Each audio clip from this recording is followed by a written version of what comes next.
the reason we're talking about of mistakes investors are making right now is basically because there is a lot of panic about what is going to happen with many things in the world, the election to be the first one, and then the pandemic being one of the things that is in everybody's mind, and we constantly being reminded of it through television and newspapers, radio, etc., etc. So we have to deal with a lot of panic and a lot of uncertainty, and people, what do? They make mistakes.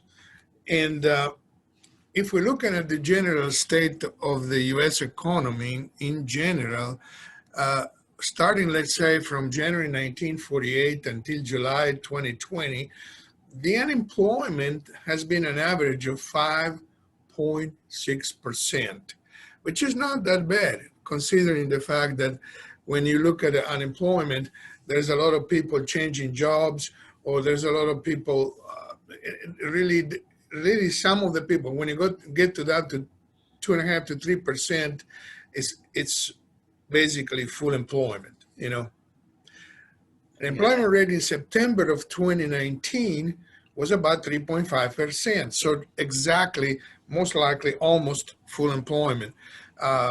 People that move, etc., will be counted into that 3.5%. But then by April 2020, the unemployment went 14.7%. And that was due to the fact that we shut down the nation. We basically took this pandemic so much to heart that, people panicked, people stayed home, businesses were closed, and unemployment surged because people didn't have work. And that's very bad for the entire economy. And it was surprising to me in a certain sense, because we reacted to this pandemic in a way that I never seen before or in history. In fact, in 1918, we have probably one of the worst pandemics there were in the world. It was called the Spanish flu. At the time, the population was $1.5 billion in the entire world, 1.5 billion people in the entire world. And 500 million people got sick. 50 million people were basically died for this. And in the United States, there were about 650,000 people that died for this. But the world was never shut down. We never shut down the world to economy, to move, to business, to progressing, and so forth. So this time we reacted in a very strange way, and we did create a state in the economy that really has damaged everybody. And if it keeps going like that, it's going to create, starvation in many parts of the world. I'm not saying the United States, but in many parts of the world where production almost stopped, like India, Bangladesh, and all those places over there, we're going to have serious problems. So, what happened here now? Unemployment rate by July 2020 was already 10.2%. So it really made a difference, the fact that we were able to control pretty much the pandemic and people got back to work. Still, there is a problem because 10.2% unemployment is pretty high. So fear is a natural response to the pandemic and to everything is happening right now in the United States. It's really a situation that is due to the fact that uncertainty creates fear in people. So the 5 huge mistakes people make today when investing are, first of all, fleeing to cash, moving what they have to cash. Then loading up on large U.S. stocks, ignoring international and emerging market stocks, cheating out on the yield curve, and in this case, we're talking about bonds, and then buying high yield bonds, which definitely are called in another way junk bonds. So buying junk. And bonus mistake will be trying to predict the election. Well, anyway, predicting something, it is not the right thing to do, because you and I don't know what's going to happen tomorrow. So living off predictions, wanting to have a predictions to know what's going to go in the market is absurd. We don't know what's going to happen tomorrow. So how these people that tell you that they can't predict how good a stock is going to be, where the market is going to go, or if they've done well for the past 25 years, they're going to do well for the next 25 years. It's impossible. So let's take a look at these mistakes. Fleeing to cash. What we have right now, 1.3 trillions of new cash. Now let that figure sink on it. Means that people left the market and went into cash to the tune of $1.3 trillion. $1 trillion is a lot of money. People don't figure out how much it is, but if you take a 747 airplane and you stack $100 bills underneath the plane, you're gonna get up to the top of this plane, through the whole surface of this plane, before you get to $1 trillion. It's a lot of money. And these people have moved, because of panic, they have moved the money to cash. So it's a massive transfer of wealth going from the stocks into cash. What's going to happen to the market? Exactly that what happened. The market went down. The market lost the value, went from 29,000 something to 21, 22, 23,000. And it took a dive. And that has created also a lot of problems in the 401ks of companies, in the investments that people had, and this panic that threw people into cash. Let's take a look what happened if you have $100,000 in 1927 in June. By May 2020, where this money would have been. So we start with 100,000 cash right here in 1927, December 26. And if we see, the market has always gone up. No matter sometimes, in times where we had some dips in the market, like in 2008-9, in 2003 and 4, and in 2015. At the end of the day, if we look at the 1 month treasury bills, 100,000 would have been 2 million some dollars. The 5-year treasury bill would have been 10 million. Long-term government bonds would have been 18 million. And this is not a fake figure. The S&P 500 would have been 697 million. And then if we look at the large value stocks that we use, the Fama French way of investing, scientific way of investing, will be $2.1 billion. The CRSP, the 910 index deciles, it will be basically about 3 billion. And then if we look with small value stocks in the US, would have been $16 billion.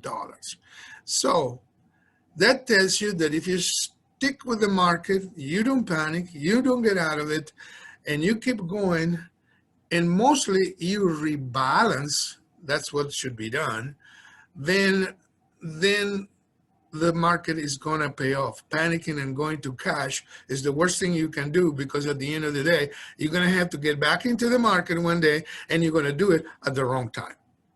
So there we go.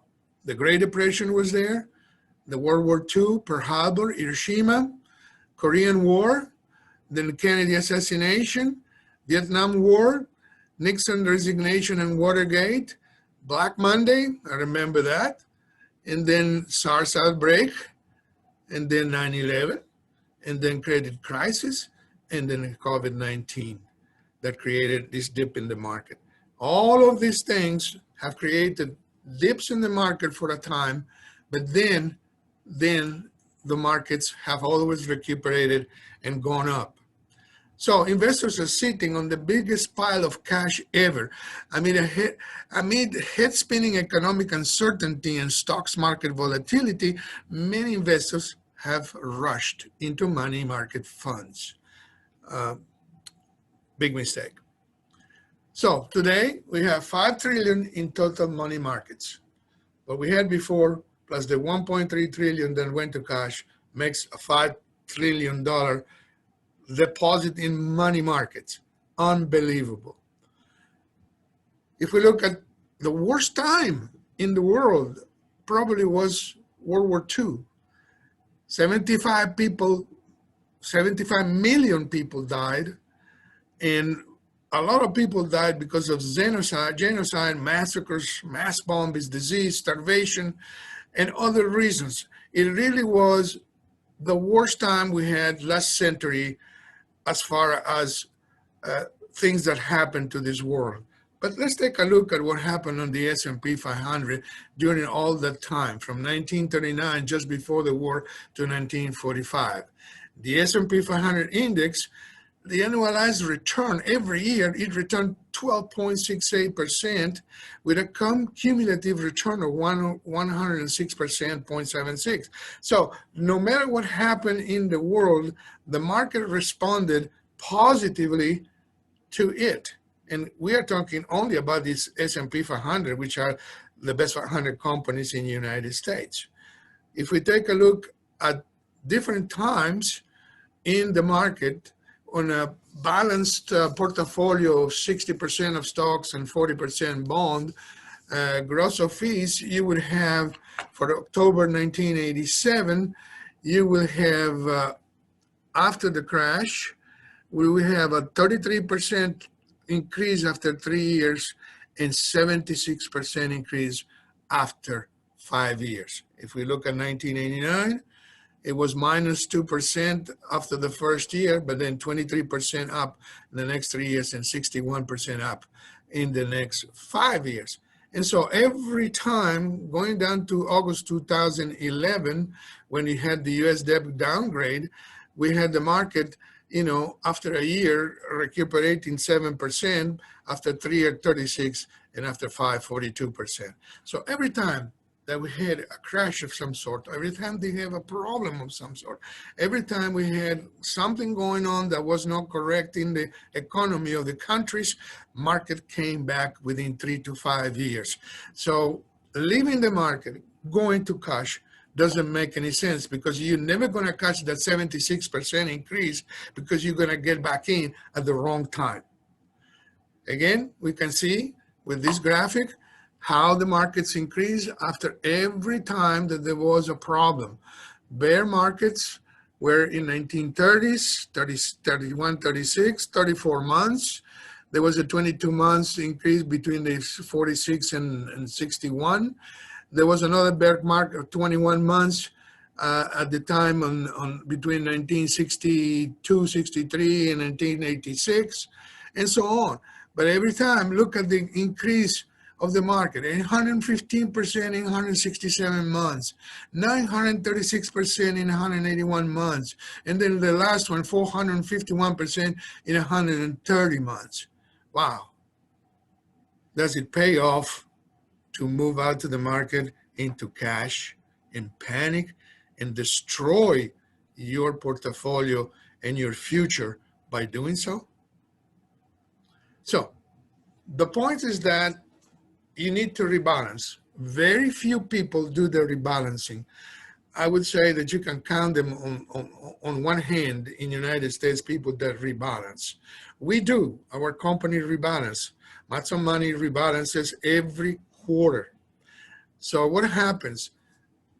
The rule about investing properly in the market is very simple, as well as very difficult to do. You have to own the equities. You have to diversify throughout all the stocks in the world, and then you have to rebalance. If you rebalance, you bring the account back to the origin of this account, and you bring it back to the purpose it was created for and the results you wanted in that particular portfolio. Therefore, you can continue looking and for those kind of results. The power of rebalancing is this. For example, between January 1, 2020 and March 31, 2020, the S&P 500 lost 19.6%. It's almost 20%. Now, we rebalanced. Our company rebalanced April 13, 2020. What happened? From April 1 to July 31 of 2020, the S&P then went up 27.34%. If you hadn't rebalanced, if you hadn't sold the excess of the good things you had and bought some of the S&P with that excess, you would have could never participated in that 27.34% increase from April 1 to July 31st. And you would have lost a lot of money. So loading up in your large stocks, let's see what happens in here. Is basically what we call a herding bias. It's a phenomenon where investors follow what they perceive other investors are doing rather than their own analysis. How many times I heard somebody saying, oh, all my friends are doing this, I'm gonna do it too. Well, is it right? Are your friends correct? My mother used to say, you know, if you go to the third floor and everybody throws themselves from the window down, are you going to do the same? I don't think so. Instead of doing that, in other words, you know, people will do this. An investor is exhibiting herd instincts will gravitate towards the same single investor based almost solely in the fact that many others are buying that kind of security. Let's see if that is true, if that's something that we can find out in the history of the market. The S&P 500 from 2017 to 12/31/2019 did 15.27%. Somebody has a radio or somebody has a stalking or something and we can hear it. I would appreciate if they stop that radio or the talking, please. Really do. It is really aggravating. Please stop that radio. Okay, thank you. Emerging markets then, the US 500 index between January 2017 and December 2019 did 15.27%, more than US large cap value, more than micro cap, more than small cap, more than small cap value. The emerging market return was 15.27, was 11.43%, less than, again, in the S&P 500.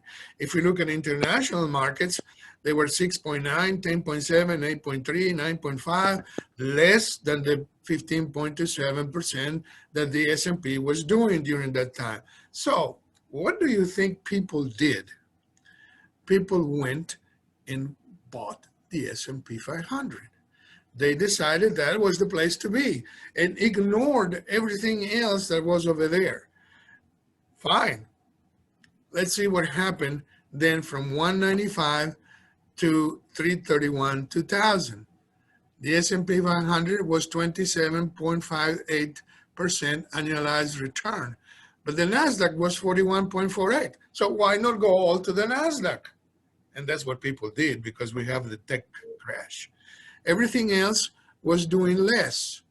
So there was a standard deviation, a risk on the S&P 500 of 14.48%. So if you got into the S&P 500, you were risking pretty much, okay? Everything else had similar risks and did less than the S&P 500. So again, everybody thought that the S&P 500 was the best. The S&P 500 was better than hotcakes. In fact, in February 1996, the golden geeks, you would go and invest on the NASDAQ.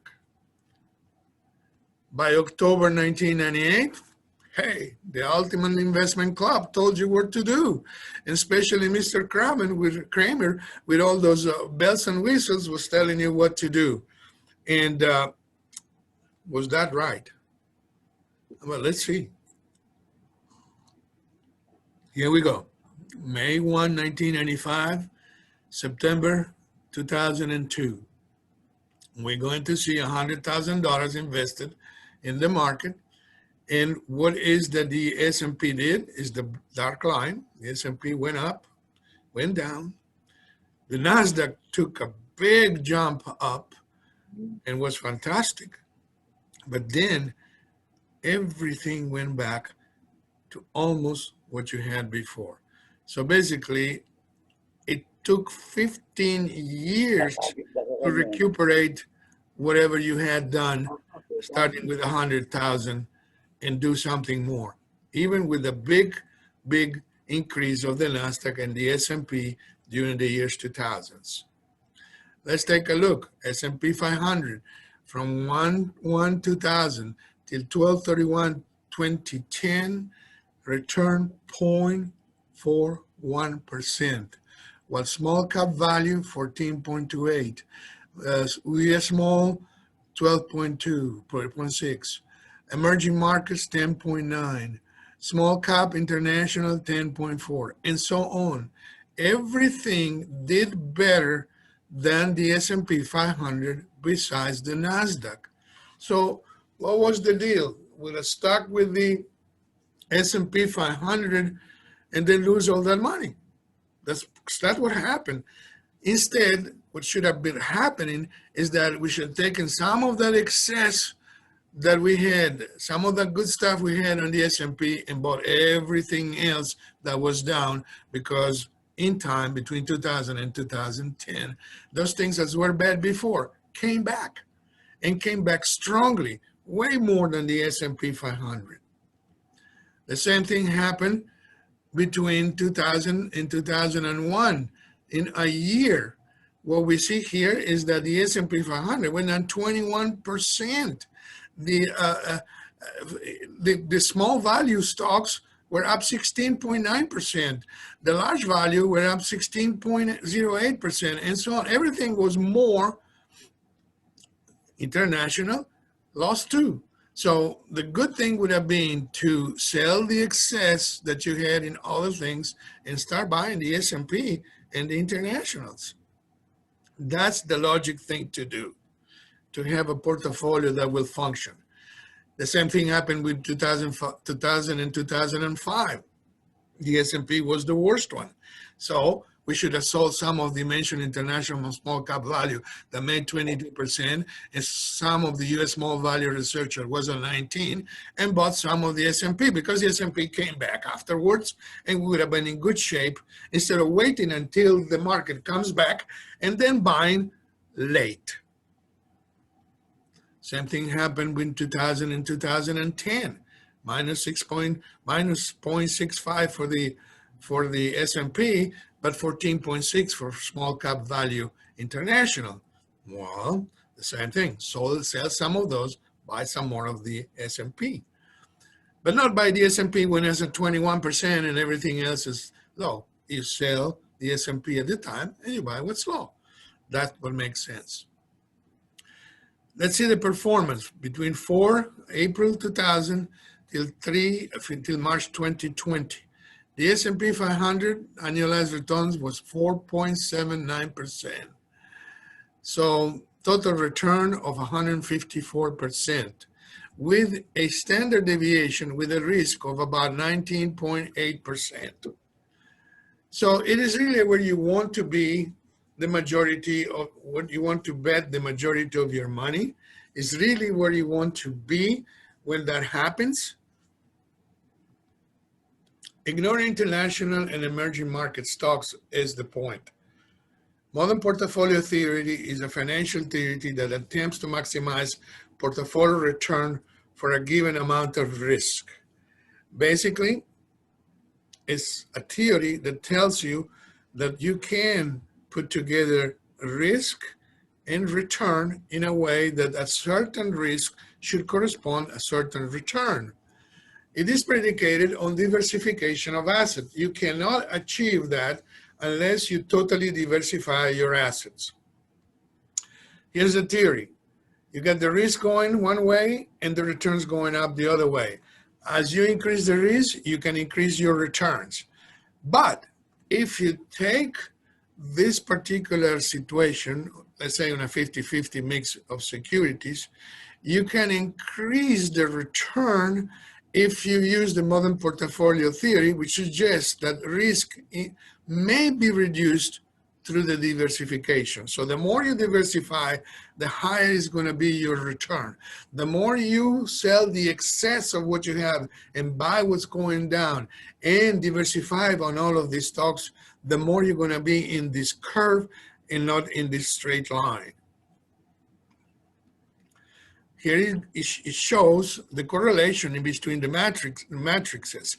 What you want to be is in a low correlation situation, like for example, international value and US large value are 0.73. US small value and international large value are 0.63. That means there is a very low correlation in between the things. You don't want a correlation of 0.97 or 1 or 0.89, because at that point, the two things are acting the same way. They are not acting differently.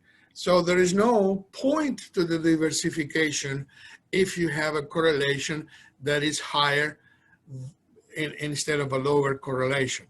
That's the reason why you diversificate and you put in stocks that are not related to each other. And that's how you do a rebalance.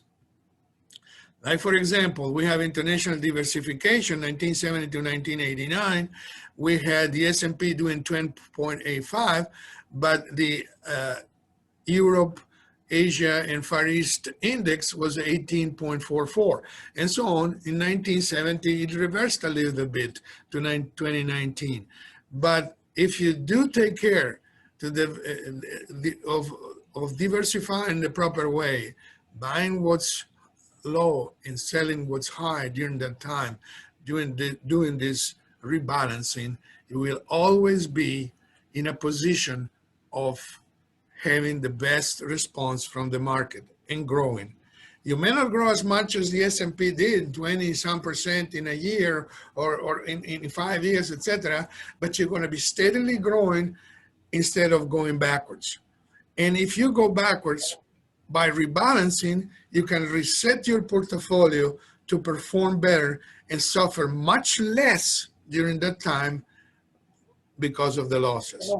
Let's take a look. Mr. Puno, how are you? Let me keep. I'm all right, Chair. Let me keep going so I can get people involved in this, and at the end I will take some questions. Okay. Okay. Let's take a look. Right. Let's take a look at the returns of the developed markets during the year 2000 to 2019. If we see the top line, we see Switzerland, New Zealand, Sweden, Finland, Spain, Norway, Ireland, Belgium, Finland, Canada, Austria, and so on. Well, I guarantee you, I never heard anybody tell me, buy me some more New Zealand. They were after the herding thing that was, the S&P or whatever was hot at the time. Nobody thought that these countries had stocks that were going to be #1 in the world that year. And if we look at the US, only in 2014, the US was the best country in the world. And if you take a look at the rest of this, you can see that changes constantly. US, for example, was 5.1% in 2005, but other countries were much better. So the thing is, let's not dwell on what's hot today, but let's dwell on what diversifies your portfolio and makes it work correctly. Same thing happened on the equity returns in emerging markets. We'll see all of these countries, Egypt, Turkey, Taiwan, etc. I have nobody tell me, buy me some more Turkey. That's the point. Basically, in as of December of 2019, we are in 54 states. United States is 54. I mean, the United States is 54% of the stock markets in the world. Then we have other nations being part of what we do in our portfolio with certain percentages in a way that we can diversify completely between what's in here in the United States and what's in other countries. In fact, let's take a look at let's take a look actually at what happened in the emerging markets. We have to have small relations. Let's see, Taiwan at 53, at 0.42, at 0.34. 0.34 with what? With Turkey. So when we do the rebalancing, when we do the purchasing of stocks, our computers looks at all of these things and rebalance based on those statistics that tell you which one is the lowest correlations that we have between the different countries. The Markowitz efficient frontier is part of that portfolio theory we're talking about, and this is what I was talking about before as far as the portfolio is concerned, where you can have a portfolio that goes up in value as the risk increases. So at a 6% risk, you can have a nice conservative portfolio that returns between 8 and 9%. And if you want to be aggressive, you can have like a 19% risk and a portfolio that returns about 12.5, 13%. Actually, the famous S&P 500 that we all want to get, it has a risk of 18% and a return of 10%. So between 1973 and 2019, those are the averages. Now, portfolios that are built based on this efficient frontier are going to have the tendency of working as the efficient frontier predicts. Now, all the portfolios are not alike. All the portfolios don't react the same way, but the overall result is if we own the equities and if we diversify, and this is what needs to be done, and you rebalance, you'll be very close to what happens in the market efficient frontier. Everything below, you're underperforming.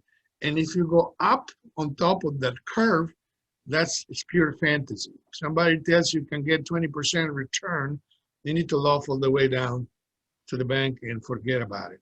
We are in 81 countries of a total of 21,741 unique holdings that we are invested in. Some of the countries are not there. In Africa, we are only Egypt and South Africa and other places. In America, South America, Brazil, Chile, and a few other countries. We are in most of the countries but we are not in Laos and Cambodia and so forth. But that tells you that we really have a diversification in stocks in our portfolio that allows us to perform in the long range, in long time, much better than any other portfolio. Because we're talking, a lot of people stop and look at their portfolio and says, well, my friends did 18% last month. Oh, great, because they were in the S&P 500. But then if we look at their portfolios in time, their portfolios have an up and down that was worse than a roller coaster. And truly, at the end of the day, did they really make money? The important thing is our portfolio is designed to increase in time. It's not a 24-hour deal. It's not a month deal. It's not a year deal. It's a 5 to 10-year deal. Some people tell me, well, I'm 75, I don't have time to wait. Yes, you do, because that portfolio, you will leave it to your beneficiaries, and they have the time to wait. Cheating out on the yield curve, okay? Then we'll see what happens in here. A lot of people would have done, they historically went and bought bonds. So what happens on the 1 month USD bill? From 1964 to 2019, the compound return of 1 month USD bills was 4.65. 6 months USD bill is 5.31. 1 year US notes 5.49, and then going to 20-year US government bonds is 7.33. So the logical thing is to say that I want the long-term bonds. They are returning 7.33% instead of the 1 month 4.65. But look at the risk. On the 1 month USD bills is 3.26%. On the 6 months is 3.65. On the 20-year is 11.84. So you're opening yourself to a lot of risk by buying 20-year US government bonds. The next thing that we can see is this. We never think about what is the interest rate. If we look in, I remember when I came in the United States was 1975, and around 1975, 80 or 81, the interest rates rose up to 18%. There were very high interest rates. Today, we have pretty low, probably the lowest interest rates we had in a long time. But what is the effect of the interest rates on the bonds? Well, if you have a 1 year bond at 2.5%, basically you get your $1 million. If you look at a 5-year bond and at 1 year bond and the interest rate increases at 3%, you already lost some money. You're 995. The more you go up in interest rates, the more you lose. So in 1 year, you will, if the interest rate goes to 10%, you're using 900, you go to 931,000, so you lose about $70,000. But if you take the 20-year bond, $1 million, you purchase $1 million bond at 2.5% interest, and then the interest goes to 10%, you will have $243,469 in your pocket. You lost 3/4 of your money. So long-term bonds are the wrong thing to get in. Short-term bonds, 1 year, up to 5 years, 6 months is the right thing to do because they maintain their value versus the other bonds, especially when the interest rate goes up. Here we go, the correlation matrix is the same thing. 5 year, for example, right here on the 5-year fixed in the S&P 500, there's almost no correlation. Actually, there's a negative correlation. It means the 5-year fixed is going to maintain the value. It's going to be okay. You see that? Now, another thing. That's the correlation you want to be in. The 1 month T-bills, the 5-year fixed, the 1 to 3 year credit, and intermediate credit will give you the best results when you put money in bonds. Nothing else is going to work for you because of the interest rates. If we look at the 10-year treasury bond yields, we'll see that between 1976 and 1980, the bonds lost 12%. The interest rates were 5.88. If we're going down to 1998-99, we see a 10% loss in long-term bonds. And if we're going to the last, 1919, it's an 11% loss on those 10-year treasury bonds. That tells you that those bonds are not going to be your friend when they are in your portfolio. So, buying junk bonds, let's see.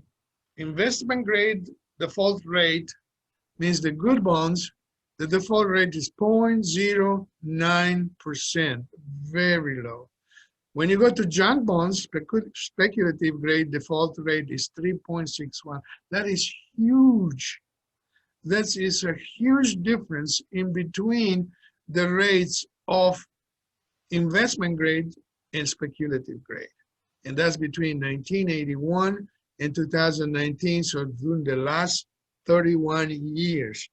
The increase is tremendous, 0.09 to 3.61% is a huge difference. In 2009, when everyone was fleeing equities for the safety, speculative grades default was 10%. So 10% of the junk bonds were losing completely. Best markets in the last 30 years. Let's take a look. We have markets that were in December 86, then from 99 to 2001, 2003, 2007, etc. We have markets that went down in times where we had longer term markets that went up. So the market that is not performing is usually of a shorter span of time than a market that is performing. And $100,000 invested in December 86 today, by December 19, would have been $2,800,000,000 if you left it alone. If you didn't touch it, if you rebalanced, if you bought the right type of bonds, if you did the right thing in maintaining this account in the proper shape by selling the excess of what's high and buying whatever was low, part of whatever was low, that would have been the result. But people don't do that. People panic, get out, get in. They do a lot of crazy things that really kill their growth and really kill how much they're going to perform in their portfolios in time. So, average of 8 crashes, 1987, I believe, in 2019. The S&P 500 total return was 18.4% minus, was a negative 18.4%. The high quality bonds did 7.22% positive during this time of crashes. And the high yield bonds, or the junk bonds, lost an 8%. So you can see, again, that going to short-term bonds, high-quality bonds, would have been a good thing for all these people to do while they were losing money in the S&P and in the junk bonds. Bonus mistake, trying to predict the election. Election worries is what happens. All of us want to predict what's going to happen in the election. And we think that it's going to be something that is going to create havoc in the market. Well, let's take a look at this. Mr. Dewey was published already in the newspaper as the winner of the elections when actually Truman won. So what happened over there to the markets? You cannot predict the markets will do after the election. You can't say they're going to go down or they're going to go up. We don't know. Nobody knows the future. Nobody knows what's going to happen tomorrow. So trying to predict is the worst thing you can do. So let's see the market growth of wealth during presidential terms. Let me go. Calvin Coolidge, the market went up. Herbert Hoover, the market went up. 1933 to 45, Franklin Roosevelt, the market went up. $1 on the S&P was $4.61 by the time it was over. A 400% increase, okay? Then we go to Harry Truman. $1 went to $3.10, market went up. Again, after Eisenhower was elected, $1 was 3.04. Then 1.39 under Kennedy. Lyndon Johnson, again, $1.66 for every dollar you invested in the S&P. The only time the market went down was when Richard Nixon was the president. And that was $1 became 91 cents. Gerald Ford went up, Jimmy Carter went up, Reagan went up, George Bush went up, Bill Clinton went up, George Bush again went up, Obama went up, and Trump went up. So every time we had a Republican or a Democrat, except for Richard Nixon, the markets went always up. And the money would have been a tremendous amount of money, $290,000 for $1 invested in 1926 using the Small Value Research Index. And then we have, excuse me for a minute.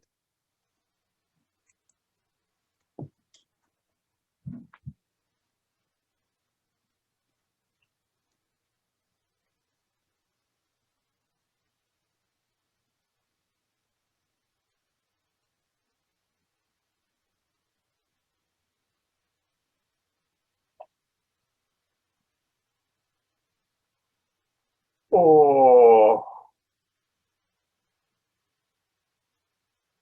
Sinabi ko kaya kung over invest yung pera ko eh. Kami lang mag-iis na din.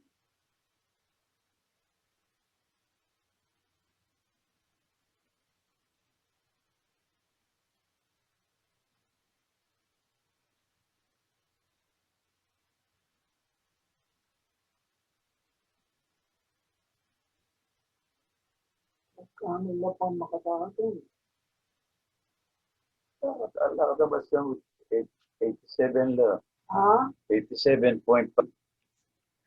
Tabla ka mo eh. Thank you very much. Thank you very much. I had to answer a phone call that came in all of a sudden. I appreciate you letting me do that. So let's take a look at. So trying to predict the election is not a good thing. We don't know what's going to happen tomorrow. It could go down, it could go up. The best thing to do is to have the portfolio doing the right thing. I mean, on the equities all over the world, like we have, diversified, so sell the excesses high, buy, what's low, and rebalance. You need to stay close to me. I'm your coach. You need to be aware of the fact that I'm always at your disposal, and I'm always calling everybody to make sure that they're doing okay. And I'm open to any time you want to talk to me about your portfolio, what's going on. I do these classes, so stay tuned for the next classes we're going to have. And look at the website. A lot of these classes are going to be put in the website, and you can find them under webinars. It's very important that you work closely with me so we can make sure you never panic, you never want to go to cash, you never want to get out, you never want to do silly things that are going to kill the performance of your portfolio. I would really appreciate this. And at this point, I like to basically acknowledge everybody's here. And Mr. Pear, Robert Pear, I see you were brand new to us. And I would like to thank you very much for joining us. I would like to entertain a conversation with you to see where you're at, what's going on in your life. Because to me, the most important thing is, what is the reason for the money in your life? And that comes before anything else, before investing, is to find out why things are going the way they are in your life and what you want the money to be doing for you in your life. I suggest you to call me. The phone number is in the website, or you can notate it, 713-594-2374. And at the same time, I want to make sure that you guys are always welcome to call me, discuss things, and I will always be there for you. And make sure that your portfolios are rebalanced. We do that every quarter. And actually, the entire portfolio at Matson Money is rebalanced daily. Don't ask me how they do it. They have a formula to do it. And I have no idea how it's done. But it's done to the point of rebalancing daily.